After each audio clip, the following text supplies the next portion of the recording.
you know, you can go with any random numbers. The other nice thing about this what if analysis is, if I don't like that number, you know, I want to do what if on a different number, we'll just put it in, and boom, it automatically changes that row for you.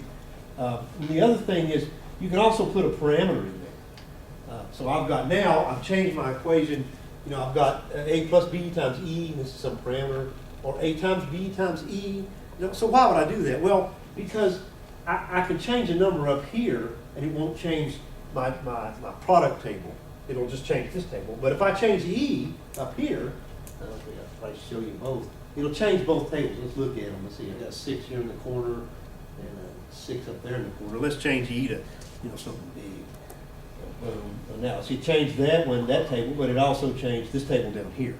So you can have 10 or 12 tables, change them all at once. You can see why the use of that is.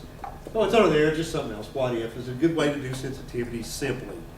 It's a simple way to populate this table. Now, I'll give you this warning. I thought, well, this is great.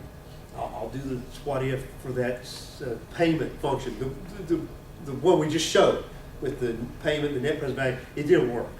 So I don't know if there's some interaction between the what if analysis and those engineering econ functions. I couldn't get it to work at all. And so be cautious, I guess. There may be some functions that doesn't work well with. It did work with A plus B and A times B. I don't know where it ends. The other thing is under the what if, there's here. Yeah, there's this. Goal seek is solver. It's just got fewer inputs. So if you forget where solver is and use a what if, it's there. You know, it's just that and the value and the cell doesn't have the constraints and that sort of thing. And I think it uses the GRG. Yeah, I agree. Be able to do it, because I just use the solver. So there's the what if. Let's see. The last thing is another way to view things is this radar plot. And I don't know if you like it or not, but I don't know if anybody's ever done them. But here's a radar plot. It's a nice way to show what's going on. So what have I got? I've got 7 different products, and I've got some cost model for them. And then I've changed something. Let's see. I've got some cost of X and Y. So I've done something. You know, I've got a nominal process, and I changed it, and I want to show, you know, how did my change impact everything? And so this radar plot is a real simple, quick way to do that, right? Because look, I've got all the products are the radial spokes. The blue line is the nominal case, and the red line is the increased cost case. So I can easily express to management or somebody in there, you know, like, look, you change to this process, and you really strongly impact like these 3 products, and it doesn't really bother these. So now you can quickly, you know, all at once see, well, okay, you know, if I decrease cost, what was wrong in here, or you know, I did something, I increased cost. Okay, what's the problem with these, or you know, what is the common thing between these? I used this when I was doing the Google project, and we had like 50 electronics components, and we would change how we were cooling the box. And you know, I'd say, well, look, if you make this change, it's going to impact, you know, the power supply over here. It's going to impact these inductors, but nothing else. And it was so easy to show that. You know, you have this thing over here. Look, these don't change at all. But whoa, look at this giant blob over here where you're seeing how things have changed effectively. So it's another good way to show it.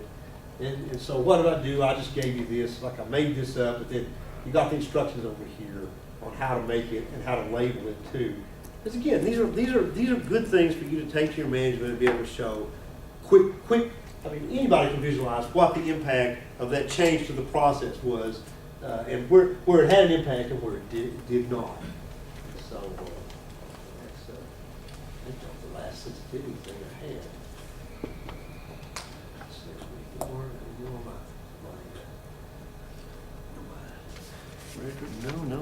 No. Yep. And the only thing I had was, you know, the thing to pause and let your brain rest, but. That was graduate student debt. And the reason I like this survey, just to end the day, the average debt in 2012 was, the median debt was $58,000. But the interesting thing about this for graduate students, about this survey was it broke it up into majors. So it was pretty cool. So The highest debt was medicine and law, which I'm not shocked.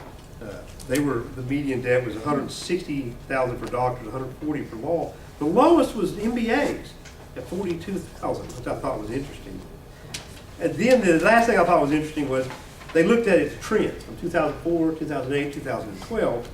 The only major whose median debt went down was the MBAs. So maybe they know what's going on with business. You know, I was like, that's interesting. Their debt went down from a high of 45,000 to 42,000. That's the median debt of the, and they also had the 75th percentile, the 90th percentile. In fact, if you look at that, it'll make you suck your teeth in. The 90th percentile graduate student owed $153,000 in graduate student debt. I hope you didn't major in something that didn't, and then. Is that excluding the bachelor's? That's probably. Or is it cumulative? That's a cumulative. I don't know, let's see.